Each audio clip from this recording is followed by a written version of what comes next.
Hi, my name is Margaret Hunt. I go by Meggie. My pronouns are she, they. And this is my proposal for my Cohen New Works piece. So let's just get into it. The title of this is not actually the title, um, but it is Deep in the Balls of Texas.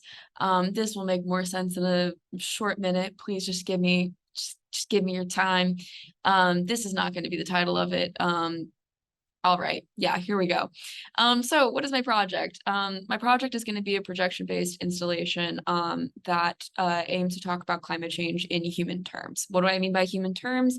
I mean terms that are digestible and immediate to the audience. So this isn't something that we're talking about in a hypothetical future, and by 2050, or in California, which is on fire, or the Great Barrier Reef, which are bleached, because that doesn't really have much of a direct impact on the lives of really anybody from Texas.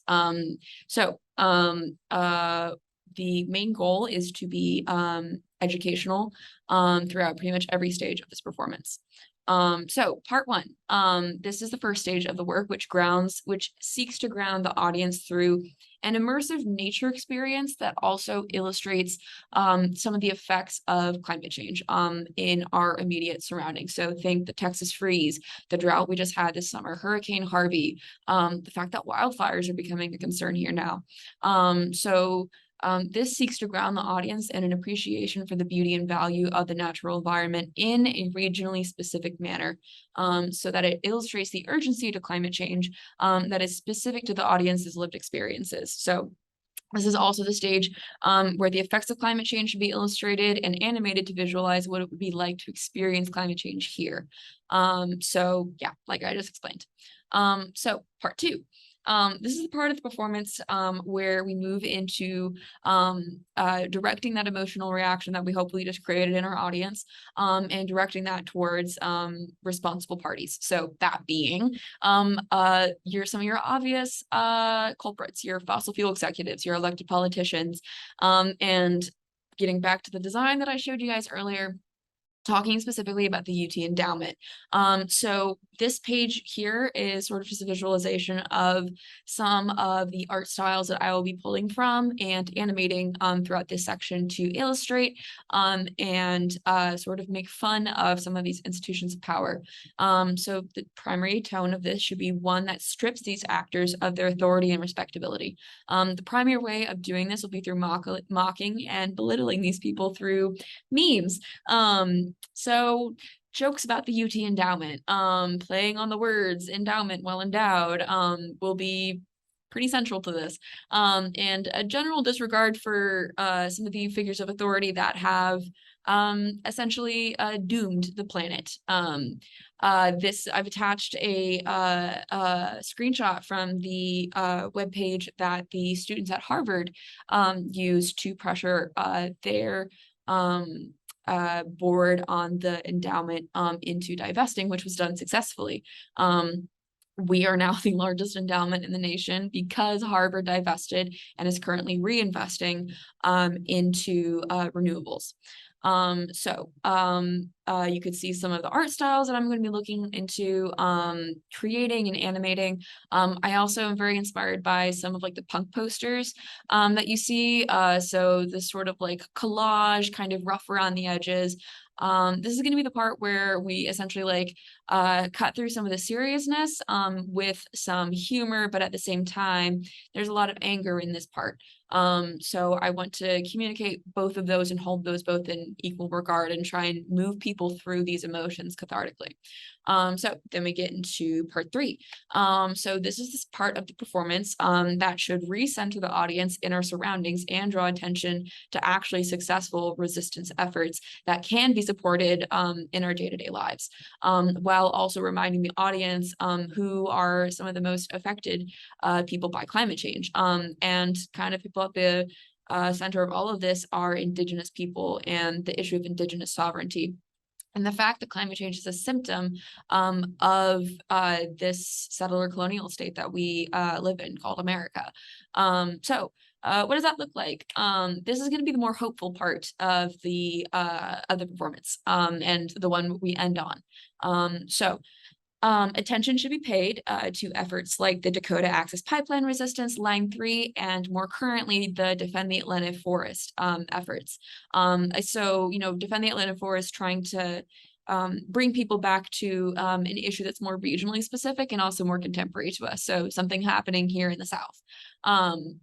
This is also going to be in a part where we start talking about, again, the endowment again, and the UT as an institution. The fact that UT still has refused to return the remains of over 2,000 Indigenous people, Enbridge's project to expand into the Gulf of Mexico, which was successfully stopped by the Karankawa people, and in general, talking about the land back movement. All of this will be illustrated and talking about some of the direct community action and mutual aid projects that we can engage in. It's importantly the audience with the understanding that any action on climate change that doesn't at least involve Indigenous people or center Indigenous knowledge is not actually going to be addressing the root of the problem.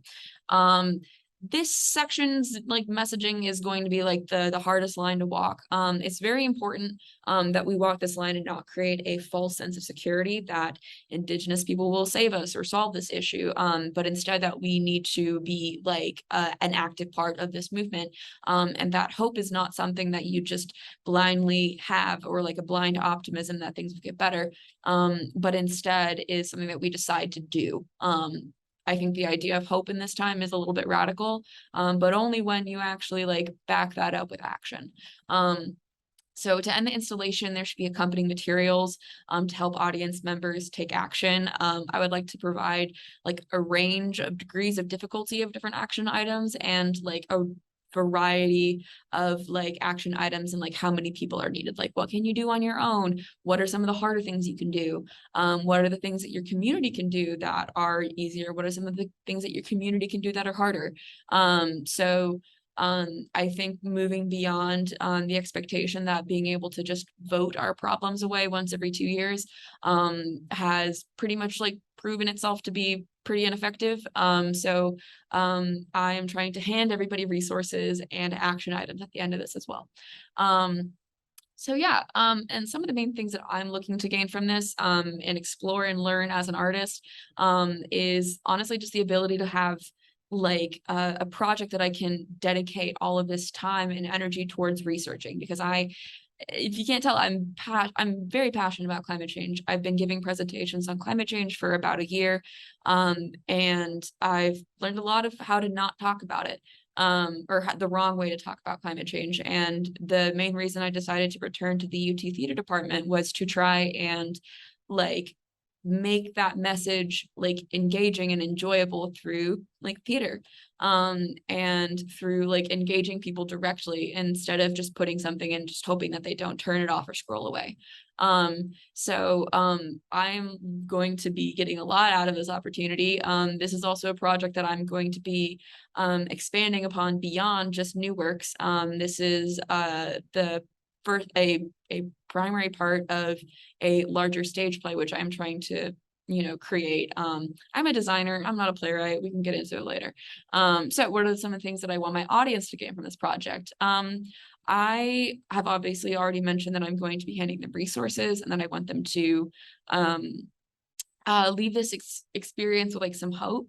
But what I also think is important is that this performance piece allows people to process their emotions, so that this is something that is cathartic to experience. I'm hoping that the beginning stages of this grounds them in an appreciation for what we have here in our city. Austin is a beautiful place to live, and then move them into the anger that they are absolutely justified in feeling, and give them someone to point their finger and make fun of, and then also move them towards what are some of the things that I can do. So what I really hope I can do for my audience is help them process their feelings, help them experience some catharsis, and also make them feel empowered to make a change in the community, because this is all that kind of matters anymore. What formats can I envision this project in? This I am hoping to make a in-person site-specific piece that takes place in that creek besides Winship. Either way, if this location doesn't work out, it's very important to me that this happens like outside, and that this is like an interact, or a installation that people can walk up to. I would really like to do it in this creek though. I have a lot of love for this creek. And I'm specifically really hoping I can do it in this tunnel. However, the accessibility on that is like obviously not going to like that's obviously not going to be accessible to 100% of the people who want to see the show, which is why I would also envision a way for this show to happen simultaneously slash additively, so that it can be viewed from this walkway and also from the other seating area like above that tunnel, potentially like a projection surface like suspended from here, that then like people who are sitting can at least experience. So what phase of development is the project in? Well, it's under development. However, the first stage of the project will be fully realized and completed by the end of the semester, because I have made it my final project in my projection design class. And so while the other two stages of the show are very much still in development, that first one I'm actively building the media for and will be fully realized by the time the semester is over. The anticipated runtime of this project, absolute worst case scenario, the only phase of this project that gets completed is the first one, then it would be somewhere around 5 minutes. I'm hoping that each stage will take about 5 to 7 minutes. So pretty much anywhere from 15 to 20 minutes is about my runtime. I'm hoping for about 15 minutes, because I'd like it to be something that can be played multiple times. And if someone like walks up on it, they don't have to wait that long to see it from the start. I would love some collaborators. Currently I don't have any one else working on this project with me, but I would really love like more collaborators to help with research, creating the content and the media, and then like helping me set all of this up. I'm a set designer, I'm not a projection designer, so I can build all of this, but installing it will be tricky. Which brings me into my breakdown of my budget and also what resources I need.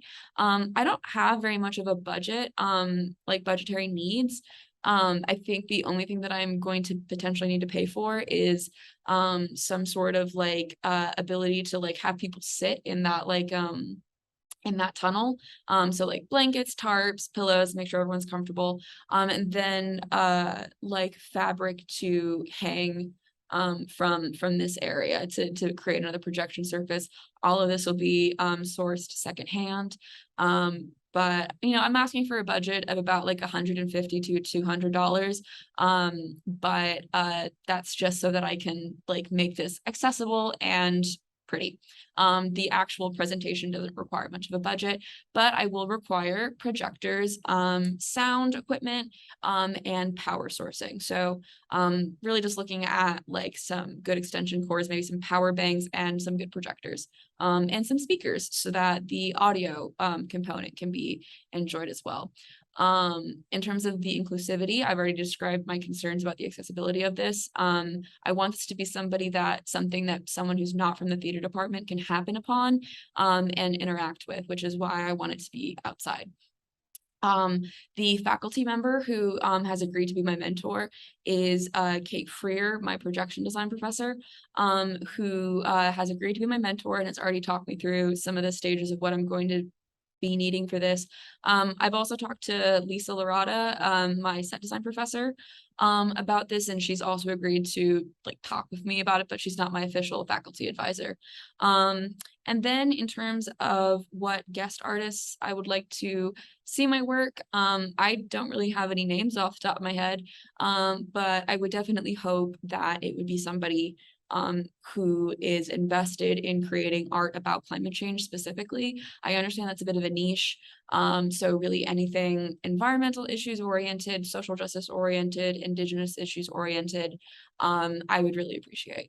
But yeah, I would really love it if I could get some feedback and some like an artist whose job it is to make art about climate change. I would love that. And then is there anything else you guys need to know? Pretty much that like I will be realizing this project kind of like no matter what happens. And that this is the first part of me realizing a bigger project, which is a stage play that deals with all of this in a lot more detail, a lot more nuance, and like has a like larger plot and production value. So thank you for your time.